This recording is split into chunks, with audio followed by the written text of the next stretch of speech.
give it up. This is the best open mic in Nashville, right? Man, y'all, it has been a long time since I've gone to church. And apparently shit has changed a lot. I saw a video the other day of one of these mega churches, and the preacher comes out, and I can admit this now, it's 2024, this motherfucker was gorgeous. I mean, he had this long, curly brown hair and a beard, and the Jesus on the cross abs under his tight t-shirt and skinny jeans and shit. And oh my God, could he excite the crowd? I mean, they were raising hell, just going nuts in there. It was like Jesus was actually coming back. And I started wondering, I'm like, is this something else we stole from black people? Having fun in white church? I had a vastly different experience growing up. We were allowed to do two things when we went to preaching. Sit down and shut up. That's it.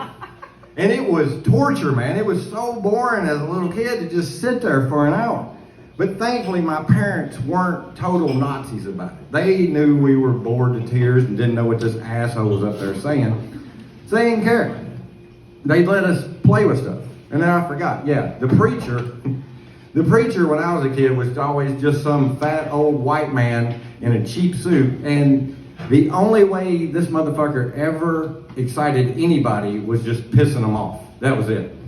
So one Sunday sticks out in my mind when I was about 10 years old.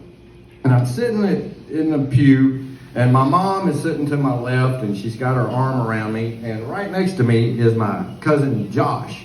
And Josh was probably about 5 or 6 years old at the time. And he always had shit in his pockets. Might be a bunch of rocks, could be a bunch of frogs. You did not know. But this week he had Hot Wheels. Now, do y'all know what Hot Wheels are? Little cars you play with.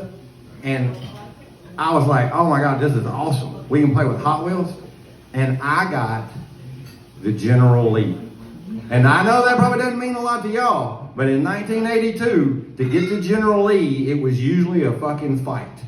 So we're sitting there and we're just playing with our Hot Wheels and pushing them over the hymnals and the Bibles in our laps.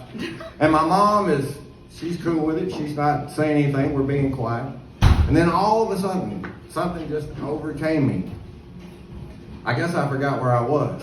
And I took my car, the General Lee, and jumped it over a Bible and went, and the whole congregation heard this shit. And my mom immediately just reached right under the back of my underarm and pinched me with her long fingernails and held it there. And she had a smile on her face while she was doing it. Because she knew that I knew that if I did anything, if I screamed, if I cried, I was going to get escorted out the back of the church with my father, and shit was not going to go well for me at all. And I have totally forgot part of this joke, so this ending is not going to go that well. But I was supposed to have told y'all that my cousin Josh just graciously gave me this car out of the goodness of his heart, and then I realized that he wasn't allowed to cry either, and I just took the motherfucker from him. So thank y'all very much. I'm blessed.